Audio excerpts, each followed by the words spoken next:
विश्वानि देव सवितरदुरितानि परासुव यद्भद्रं तन्न आसुव।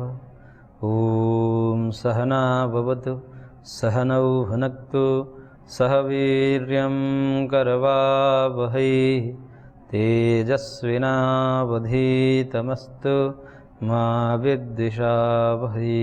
ओम शांति शांति शांति। ओम श्री परमात्मा नमः।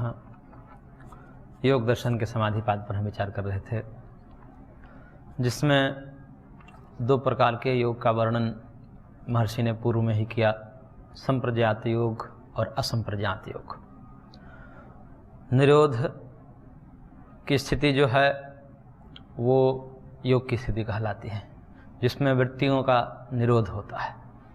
वह निरोध दो प्रकार से होने के कारण दो योग की स्थितियां बनती हैं, एक संप्रज्ञात योग और एक असंप्रज्ञात योग। तो उसमें से पहला जो योग है संप्रज्ञात योग, उसका वर्णन करते हुए महर्षि सूत्रकार ने सूत्र संख्या 17 में कहा कि वो चार प्रकार की संप्रज्ञात होती हैं: वितर्क, विचार, आनंद और अस्मिता। वितर्कानुगत संप्रज्ञात समाधि,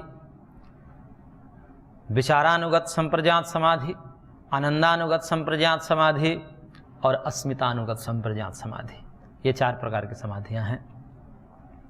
संप्रज्ञात शब्द सम्यक प्रकृष्ट रूपेण सम्यक्तया ज्ञायते इति संप्रज्ञात है, कि जो प्रकृष्ट रूप से, सम्यक रूप से जो ज्ञात होता है, जिसमें कोई वस्तु का, किसी पदार्थ का बोध होता है, उस वस्तु के यथार्थ स्वरूप का प्रकाशन होता है जिस अवस्था में, उस अवस्था का नाम संप्रज्ञात योग है, संप्रज्ञात समाधि है।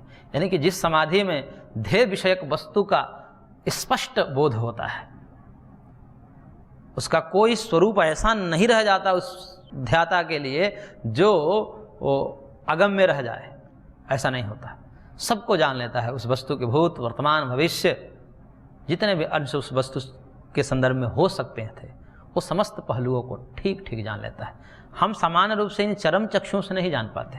किसी वस्तु को सामने हम रखी हुई देखते हैं, उसे देख करके जो है हम उसके वर्तमान का ही ठीक से बोध नहीं कर पाते। उसके अंदर क्या है, उसके पिछले साइड क्या है, वो सब तुम देख ही नहीं पाते। फिर भूत और भविष्य तो छोड़ ही दीजिए, वर्तमान भी हम ठीक से नहीं जान पाते इन चरम चक्षुओं से। लेकिन एक ऐसी दिव्य दृष्टि प्रकट हो जाती है साधकों की, महर्षियों की, उस स्थिति में जिस विषय पर, जिस वस्तु पर वो संयम करना चाहें और संयम करके उस स्थिति में जाएं, तो उस स्थिति में जा करके उस वस्तु से संदर्भित जितने भी पहलू हैं, जितने भी अंश हैं, उसको सब कुछ जान लेता है। इसलिए सम्यक रूप से वहाँ पर ज्ञान होने के कारण इसे जो है संप्रज्ञात कहता है। वो प्रकृष्ट ज्ञान होता है, प्रकर्षेण। तो वो चार प्रकार की स्थितियाँ हैं, इसमें भी तारतम्यता है। वो स्थिति क्या है, तो उसके लिए भाष्यकार ने कहा कि वितर्क चित्तस्य आलम्बने स्थूल आभोगः।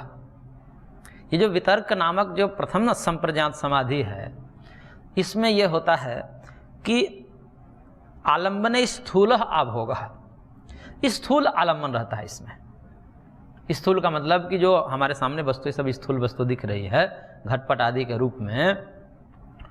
तो जिस समाधि में ध्येय जो विषय हैं, यानी कि ध्यान का जो विषय है, यदि स्थूल है, हमने स्थूल विषयों को जो है ध्यान लगा करके और उसमें अपने चित्त को समाहित कर दिया, गड़ा दिया और लंबे समय तक गड़ा दिया, समाहित हो गए उसी में। वो विषय कुछ भी हो सकता है। जैसे योगी जन किस चीज़ को जानना होता है तो आंख बंद करते हैं, उन स्थूल विषयों के विषय में जान जाते हैं सब कुछ। जगत के विषयों के यदि संदर्भ में जानना हो उनको, तो वो आंख बंद करके उन विषयों में संयम करते हैं, वो विषय स्थूल होते हैं। यदि किसी व्यक्ति के विषय में जानना है, वो कहाँ है, अभी क्या कर रहा है, वो आंख बंद करके जान लेंगे। तो वो व्यक्ति का शरीर जो क्या है, स्थूल ही है। या कोई वस्तु को जानना है तो वस्तु स्थूल है। तो जिस समाधि में आलम्बन यदि चित्त का स्थूल वस्तु रहता है और स्थूल वस्तु में चित्त समाहित होकर के जब उस स्थिति में पहुंच जाता है, तो उसको वितर्क नामक संप्रज्ञात समाधि कहते हैं। उसमें विषय स्थूल रहते हैं। ये जैसे स्थूल घटपट आदि प्रायः यहीं से प्रारंभ होते हैं। जितनी भी साधनाएं होती है यहीं से प्रारंभ होती है कि हम चित्त को एक स्थूल वस्तु देते हैं, क्योंकि चित्त का उतना वशीकार नहीं होता है, उतने हम परिपक्व नहीं हैं कि एकाएक उस निराकार ब्रह्म में हम स्थिति टिका पाएँ, ऐसी योग्यता नहीं हो सकती। लेकिन कई महर्षियों की ऐसी भी स्थिति होती है, कई साधकों की स्थिति होती है कि जो है सीधे उनकी स्थिति सूक्ष्म में पहुंच जाती है, लेकिन वो अपवाद है, कुछ ही लोग हैं। प्रायः जो ऐसे हैं तो उनको क्रम से जाना पड़ता है, पहले स्थूल विषयों पर संयम करना पड़ता है, स्थूल विषयों पर अपने मन को एकाग्र करना होता है और एकाग्र करके उसमें फिर समाहित होना पड़ता है, तब वो एक स्थिति बनती है, उसे वितर्क समाधि कहते हैं, वितर्क अनुगत संप्रजात समाधि। और वहीं जब और अभ्यास परिपक्व होगा, अब वह सूक्ष्म विषयों में भी ले जाएगा, इसलिए कहा सूक्ष्मो विचार। ये जो विचार नामक संप्रजात समाधि है वो सूक्ष्म आलम्बन बना लेगी। अब वही चित्त जब स्थूल में परिपक्व हो जाएगा, स्थूल में जब अभ्यास करते करते में परिपक्व हो जाएंगे कि ऐसी स्थिति बन गई कि जब चाहें तब हम आंख बंद कर स्थूल विषय में समाहित हो जा रहे हैं, ऐसी स्थिति जब बन जाए, परिपक्व स्थिति बन जाए वितर्क समाधि की, तब हम क्या करते हैं कि अब सूक्ष्म में मन को टिकाने का प्रयत्न करते हैं, क्योंकि एक जगह हो गया तब आगे आगे बढ़ना होता है, वहीं तो रुकना नहीं होता है। फिर वो परमाणु में जाते हैं, सूक्ष्म विषयों में, परमाणु, तन्मात्र इत्यादि सूक्ष्म विषयों में जाते हैं, उन पर ध्यान केंद्रित करने का प्रयास। वहाँ पर ध्यान केंद्रित करना थोड़ा सा कठिन होता है अपेक्षाकृत, लेकिन साधक के लिए कुछ दुर्लभ नहीं है। वो करते करते उन विषयों में भी अपने चित्त को एकाग्र करने में समर्थ हो जाता है। तो जब सूक्ष्म विषयों में चित्त को एकाग्र करके उसमें समाहित कर लेता है, उसको भी पकड़ लेता है, पकड़ में आ जाती है सूक्ष्म वस्तु ही, उसे ध्यान के माध्यम से पकड़ का मतलब कि ध्यान में आ जाती है, तब उस स्थिति को कहते हैं कि ये स्थिति का नाम दे दिया एक महर्षि ने कि विचार नामक संप्रजात समाधि है, विचार अनुगत संप्रजात। अब इसके बाद की एक स्थिति और आती है कि इसमें भी जब परिपक्व हो गए तो अब कोई विषय नहीं रहते, अपितु अपने इंद्रियों को ही विषय बना लेता है, अपने इंद्रियों को ही विषय बना लेता है। आँख में ही अपने मन को टिका देगा, या अपने जिह्वा में ही अपने मन को टिका देगा, या अपने कर्णेंद्रिय में भी अपने मन को टिका देगा।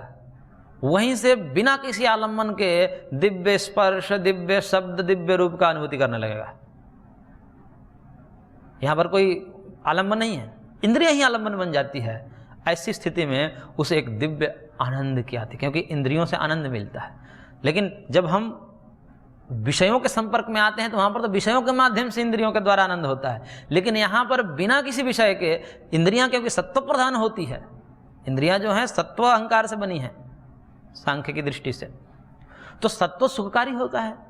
तो यदि कोई व्यक्ति अपनी इंद्रियों में भी प्रतिष्ठित हो जाए, बाहर विषयों से हट करके अपने इंद्रियों में ही जैसे कुर्म, कछुआ अपने इंद्रियों को समेट लेती है, अपने अंगों को समेट लेती है, उसी प्रकार व्यक्ति बाहर से सिमट करके यदि इंद्रियों में भी सिमट जाए तो उसमें भी अपेक्षाकृत बहुत आनंद होता है, बहुत सुख मिलता है, क्योंकि इंद्रियां सत्व से बनी हैं और सत्व सुखकर होता है। इसलिए उन इंद्रियों को आलम्बन बना करके अपने मन को इंद्रियों में एकाग्र यदि कर लेता है तो एक दिव्य आनंद की अनुभूति उसे होती है बिना किसी विषय के। इसलिए इसको आनंदानुगत संप्रजात समाधि कहा है। तो यहाँ पर विषय जो होते हैं वो इंद्रियां ही विषय हो जाती है। पहले में स्थूल विषय होते हैं, घटपट आदि स्थूल विषय हो सकते हैं, दूसरी स्थिति में परमाणु विषय होते हैं, और ये तीसरी स्थिति में जो है न कोई स्थूल विषय है न सूक्ष्म विषय है, अपितु तो इंद्रियां ही उसका विषय बन गई। तो इस प्रकार से उसे एक जो स्थिति बनती है, दिव्य आह्लाद की स्थिति बनती है, दिव्य आनंद की स्थिति बनती है। इसलिए कहा आनंदो आह्लाद, आनंद है, आह्लादक होता है। इस स्थिति में जब इंद्रियों को विषय बनाता है तो उन इंद्रियों से जो सुख है मिलने वाले, जैसे हम रूप को देखते हैं तो हमें कुछ सुख मिलता है, रस को ग्रहण करते हैं जीवा के साथ तो कुछ सुख मिलता है, वो सुख, उससे भी दिव्य सुख जो है केवल इंद्रिय मात्र को विषय बनाने से उसको मिल जाता है। कोई वहाँ विषय नहीं है, कोई मिठाई नहीं है, लेकिन फिर भी मधुर रस आने लगता है उसको। वहाँ पर कोई रूप नहीं है लेकिन फिर भी दिव्य रूप का दर्शन उससे होने लगता है। वहाँ पर कोई स्पर्श की वस्तु नहीं है लेकिन फिर भी दिव्य स्पर्श की अनुभूति अपने शरीर में करता है। इस प्रकार की अनुभूति होने के कारण इसको आह्लादक, आनंददायक कहा है, नाम दिया है। और जो सबसे अंतिम स्थिति है उसको कहा कि एकात्मिका संविद अस्मिता। जो एकात्मिका संविद है वो अस्मिता नामक संप्रज्ञात समाधि है। एकात्मिता का मतलब ये होता है कि इसमें पुरुष विषय बनता है, और पुरुष जब विषय बनता है चित्त का, तो पुरुष के आकार के आकारित चित्त हो जाता है। वह जो स्थिति बनती है चित्त की, वो पुरुषाकारकारित हो जाती है। तीनों में कहा था कि अभी जो इससे पूर्व तीन वाली स्थितियां थी, उसमें जो है चित्त का विषय या तो स्थूल वस्तु है, या सूक्ष्म वस्तु है, या इंद्रियां हैं। अब यहाँ पर ना चौथी स्थिति में जो है अस्मिता नामक जो संप्रज्ञात समाधि है, उस स्थिति में न स्थूल विषय आलम्बन है, न सूक्ष्म विषय आलम्बन है, और न ही इंद्रियां आलम्बन है। यह समस्त आलम्बनों को हटा दिया, तो आलम्बन हट जाने के कारण अब कोई आलम्बन नहीं लगा, लेकिन यहाँ पुरुष ही आलम्बन हो गया, वो आत्मा ही आलम्बन हो गया। तो उस आत्मा का प्रतिबिंब पुरुष में पड़ता है, इसलिए उसको कहते हैं पुरुषाकारकारित चित्त हो गया। घटाकार पटाकारकारित अभी नहीं हुआ चित्त, क्योंकि इस स्थिति को पार कर चुका है। लेकिन अब चित्त समस्त विषयों से रहित हो गया, लेकिन सामने पुरुष है, क्योंकि आत्मा तो अंदर है। तो आत्मा को ही विषय बना लिया, ये आत्म साक्षात्कार की स्थिति है। पुरुषाकारकारित वृत्ति हो गई, और वो वृत्ति वृत्त्यात्मक रूप से ज्ञान है। ये दो प्रकार के, मैंने पूर्व में ही कहा था कि दो प्रकार के ज्ञान होते हैं। एक ज्ञान ये जो है, इस ज्ञान, ये जो तत्व ज्ञान हो रहा है, आत्म साक्षात्कार हो रहा है, इस आत्म साक्षात्कार में पुरुष का जो ज्ञान हो रहा है वो वृत्ति के माध्यम से हो रहा है। यानी कि पुरुष वृत्ति के साथ एकात्म हो गया, और वृत्ति पुरुषाकारकारित हो गई, और उस वृत्ति के द्वारा जो तत्व ज्ञान है, इस कारण से यह तत्व ज्ञान जो है वृत्ति सापेक्ष है। और इससे भी एक ऊपर की स्थिति होती है वृत्ति निरपेक्ष। यानी कि ये जो पुरुषाकारकारित वृत्ति है, इस वृत्ति को भी मिटा दीजिए तो सर्ववृत्ति निरोधे, सर्ववृत्ति निरोधान निर्बीज समाधि, ऐसा आगे कहेंगे कि समस्त वृत्तियों का निरोध हो जाने के बाद एक जो स्थिति स्वरूपावस्थिति होती है, वो तो वृत्ति मात्र के निरोध से, यानी कि यह वृत्ति जो बनी है अभी इस अस्मिता नामक में, जो पुरुषाकारकारित वृत्ति है, यह विशुद्ध सत्व प्रधान वृत्ति होती है। यहाँ वृत्ति सत्वात्मिका होती है, और इस सत्वात्मिका वृत्ति को भी अतिक्रमण करके, यानी कि समस्त प्रकार का राजसिक तामसिक तो पहले ही निवृत्त कर चुका है, और राजसिक और तामसिक वृत्तियों को निरोध करके ये जो पुरुषाकारकारित वृत्ति बनी है स्मिता नामक संप्रज्ञात समाधि में, ये सात्विक वृत्ति है। इसलिए यहाँ जो पुरुष का साक्षात्कार हो रहा है, आत्मज्ञान हो रहा है, उसको वो वृत्ति के अनुकूल हो रहा है, वृत्ति के माध्यम से हो रहा है, वृत्ति सापेक्ष हो रहा है। अब इस वृत्ति सापेक्ष से निर्वृत्ति की यदि स्थिति को प्राप्त करेगा, वह स्थिति हो जाती है असंप्रज्ञात की। ये अंतर है दोनों में। तत्वज्ञान, अब यहाँ तक भी कोई पुरुषाकारकारित वृत्ति हो जाए तो भी जन्म बंधन टूट गया, खत्म हो गया, वो क्रमिक मुक्ति से जाएगा। थोड़ा विलंब लगेगा, लेकिन क्रम मुक्ति से जो है वो मुक्त हो जाएगा। संप्रज्ञात समाधि भी यदि प्राप्त हो जाए तो भी मुक्ति निश्चित है, क्योंकि यहाँ पर भी जो है पुरुष का साक्षात्कार हो जाता है, आत्मा का साक्षात्कार हो जाता है। तो आत्मा का साक्षात्कार हो जाने से, आत्म साक्षात्कार हो जाना यही तो कैवल्य है, इसको तो कैवल्य का कारण माना जाता है। तो यहाँ भी अब निश्चित रूप से कह सकते हैं कि कैवल्य को प्राप्त होगा, लेकिन क्रम से होगा, क्रमिक मुक्ति के माध्यम से। उसको आगे भाष्यकार बताएंगे कि वो जो है ब्रह्मलोक में कहाँ कहाँ निवास करता है, ये वितर्क वाले कहाँ निवास करते हैं, विचार वाले कहाँ निवास करते हैं, आनंद वाले कहाँ निवास करते हैं, और अस्मिता वाले, ये सब ब्रह्मलोक में निवास करते हैं। और वहाँ से फिर अतिक्रमण करके, ब्रह्मलोक का भी अतिक्रमण करके कुछ काल लगते हैं, और फिर जो है वो जो है सद्य मुक्ति वहाँ से हो जाती है। इसलिए क्रम से होती है, इसलिए वहाँ भी मुक्ति तो मानना ही पड़ता है, उसको भी मुक्ति की अवस्था मानी जाती है। और लेकिन यदि सद्य मुक्ति प्राप्त करनी है कि मैं ही काल की उसको कोई अपेक्षा ना हो, काल की कोई प्रतीक्षा ना हो, तब तो जो है निर्वृत्तिक अवस्था में जाकर के उन सात्विक जो वृत्ति है, पुरुषाकारकारित वृत्ति, उसका भी उल्लंघन करके, अतिक्रमण करके, और त्रिगुणातीत अवस्था में पहुंच जाता है। उस अवस्था में जो अपरिपक्व ज्ञान, ये परिपक्व ज्ञान उसको बोलते हैं, अविप्लव ख्याति, वहाँ पर होने के पश्चात फिर वो सद्य मुक्ति, वो क्रम मुक्ति नहीं, सद्य मुक्ति हो जाता है। तो इस प्रकार से ये 4 संप्रज्ञात समाधि की अवस्था हैं: वितर्क, विचार, आनंद और अस्मिता। अनुगत शब्द सब में जोड़ देंगे। रूप शब्द बीच में आया है, विज्ञान भिक्षु का मत है कि रूप शब्द यहाँ प्रामाणिक पाठ है, कभी सूत्र में जुड़ गया है प्रमाद के कारण, टाइप में गड़बड़ी हो जाती है कभी, क्योंकि भाष्यकार ने रूप का जो है कहीं पर कथन नहीं किया है। व्याख्या करते समय अनुगत शब्द को तो जोड़ा है कि वितर्कानुगत, विचारानुगत ऐसा तो जोड़ा है, परंतु रूप को कहीं नहीं जुड़ा, तो इसलिए कहा कि रूप शब्द किसी प्रमाद के कारण कभी जुड़ गया है। तो वितर्कानुगत संप्रजात, विचारानुगत संप्रजात, आनंदानुगत संप्रजात और अस्मितानुगत संप्रजात, इसमें भेद यही है कि एक में स्थूल विषय हैं, एक में सूक्ष्म परमाणु विषय हैं, एक में इंद्रिया विषय हैं और एक में पुरुष विषय है, आत्मा विषय है। तो इस प्रकार से ये संप्रजात समाधि की 4 स्थितियाँ बताई। अब अथ असंप्रजात समाधि किम उपाय किम स्वभाव इति, संप्रजात समाधि का तो स्वरूप बता दिया, प्रकार भी बता दिया। अब करके अब बताइए कि असंप्रजात समाधि, क्योंकि 2 योग बताया था आपने पूर्व में, 2 योग, योगश्चित्तवृत्ति निरोधा में सर्व शब्द का अग्रहण होने से संप्रजात और असंप्रजात दोनों को योग कहा है। तो असंप्रजात को तो ही बताना है, संप्रजात को तो बता दिया। तो अब बताइए कि ये असंप्रजात क्या क्या स्वरूप है, क्या भेद हैं, क्या इसके लक्षण हैं, इसको बताइए। तब महर्षि सूत्रकार सूत्र संख्या 18 में कह रहे हैं, विराम प्रत्याभ्यास पूर्व संस्कार शेषो अन्य,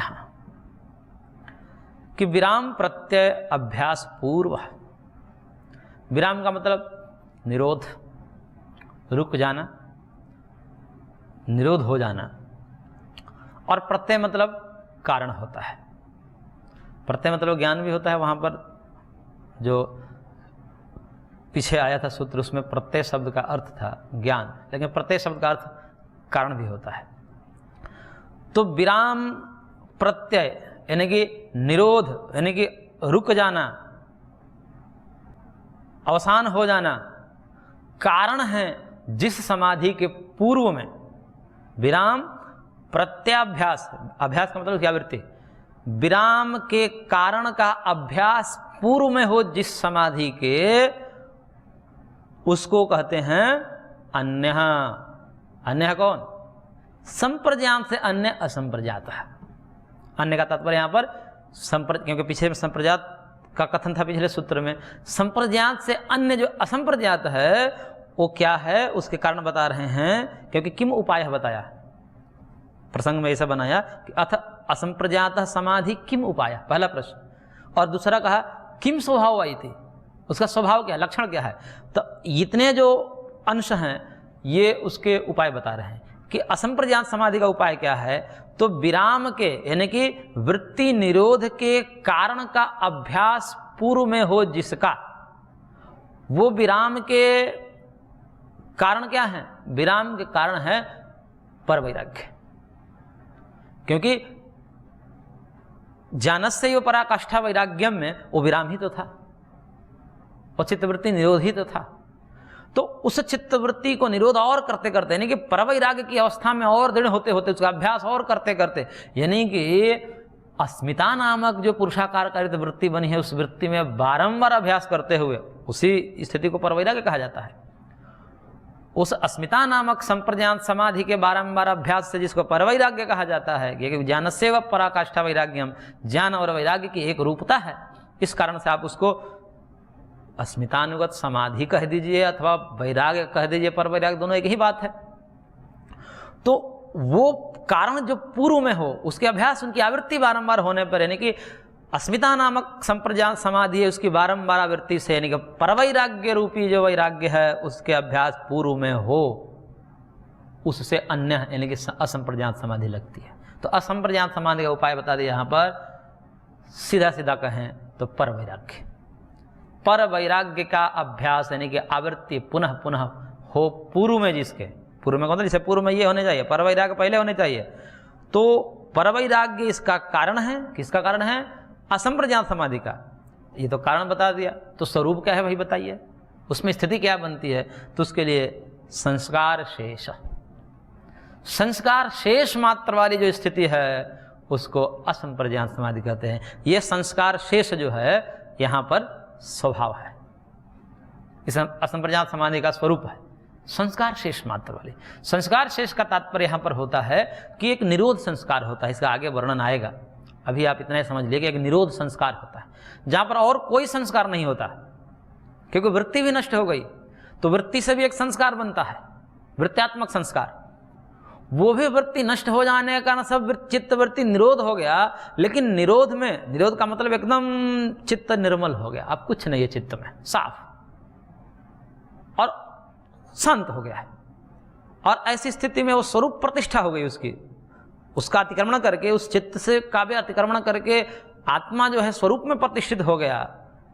उस समय चित्त को निरोधावस्था में कहा जाता है, और वो निरोधावस्था जो चित्त है उसमें भी निरोध संस्कार उत्पन्न होते हैं। निरोध से जन्य संस्कार, फिर उससे निरोध, फिर उससे जन्य संस्कार, फिर उससे निरोध, ऐसी वो जो है स्थिति, निरोध की स्थिति लंबे समय तक बरकरार रहती है। तो एक निरोध जन्य संस्कार होता है, इसका वर्णन आगे विस्तार से आएगा। वही मात्र संस्कार वाली ये समाधि होती है, बाकी सब संस्कार नष्ट हो जाते हैं।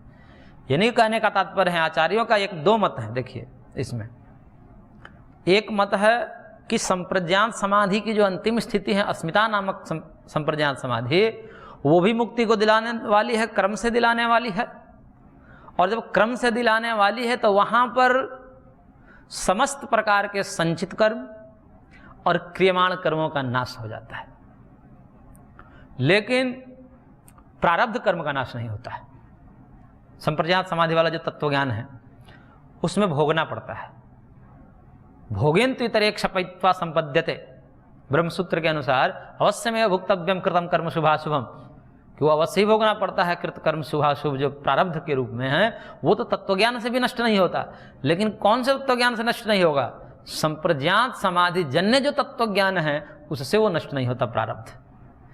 लेकिन आचार्यों का यहाँ पर यह कहना है कि जो असंप्रज्ञात समाधि है इसमें प्रारब्ध भी नष्ट हो जाते हैं, सब कुछ नष्ट हो जाता है, प्रारब्ध ही नष्ट हो जाते हैं इसमें। यानी कि सकल कर्मों का, सकल संस्कारों का नाश हो जाता है इसमें।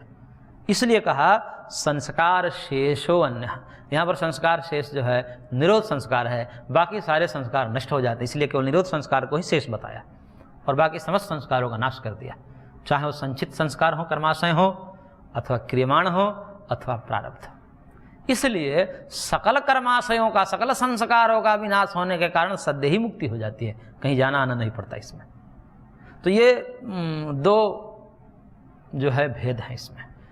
तो विराम प्रत्याभ्यास पूर्व ये उपाय है, यानी कि परवैराग्य इसके उपाय हैं। परवैराग्य के द्वारा जो प्राप्त किया जाता है वो है असंप्रज्ञात समाधि, जो जिसका स्वरूप है संस्कार शेष वाली, मात्र संस्कार शेष हो रह जाते हैं। वो संस्कार कौन से हैं? तो निरोध संस्कार हैं, और अन्य शब्द से असंप्रज्ञात समाधि का निर्देश है। इसलिए तीन अंश है इसमें। विराम प्रत्याभ्यास पूर्व से उपाय है, संस्कार शेष से लक्षण है, और अन्य से असंप्रज्ञात का निर्देश है कि असंप्रज्ञात समाधि ये होती है। तो इस प्रकार से विराम प्रत्याभ्यास पूर्व संस्कार शेष अन्य कि मात्र संस्कार शेष रह जाते हैं, और यह परवैराग्य से उत्पन्न होता है। देखिए दो अब वैराग्य हैं और दो समाधि है। अपर वैराग्य से जो समाधि लगती है वो लगती है संप्रज्ञात समाधि। संप्रज्ञात समाधि का जो कारण है वो अपर वैराग्य है, और असंप्रज्ञात समाधि का जो कारण है वो पर वैराग्य है। तो दो वैराग्य और दो समाधि, तो दो कारण दो कार्य।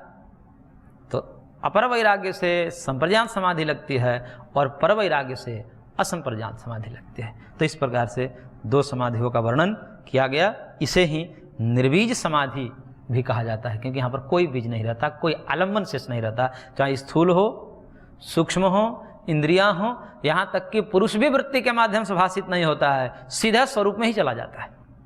जैसे संप्रज्ञात समाधि में ऐसे होता है कि जैसे हम आईने में अपने रूप को देख रहे हैं, तो हम अपने रूप को आईना में देख रहे हैं, तो आईना के माध्यम से देख रहे हैं, दर्पण के माध्यम से देख रहे हैं। संप्रज्ञात समाधि में आत्मज्ञान तो होता है, लेकिन दर्पण के माध्यम से, वृत्ति के माध्यम से, जैसे वृत्ति में प्रतिबिंब बन रहा है उसको वो देख रहा है। और एक स्थिति ऐसी होती है कि जब मैं स्वयं अपने आप को देख रहा हूँ, ऐसे अपने आंखों से अपने स्वरूप को देख रहा हूँ, ये होती है संप्रज्ञात स्थिति में। वहाँ वृत्ति भी हट जाती है, उपाधि सारी विगलित हो जाती है, नष्ट हो जाती है, और सीधे स्वतः स्वरूप में प्रतिष्ठा हो जाती है। तो इसलिए इसको निर्बीज समाधि कहते हैं। निरालंबनीभूता समाधि है, कोई आलम्बन नहीं शेष रह जाता, समस्त प्रकार के आलम्बन से रहित जो समाधि है वह संप्रज्ञात समाधि है। इसे निर्बीज समाधि कहते हैं, इसे निरालंबनीभूता समाधि भी कहते हैं। तो इस प्रकार से संप्रज्ञात और असंप्रज्ञात समाधि का वर्णन यहाँ पर पूरा हुआ। आगे और हम विस्तार इसका देखेंगे। आज की कक्षा को हम यहीं पर विराम देते हैं, शेष अगले अंक में। ओम शांति शांति शांति।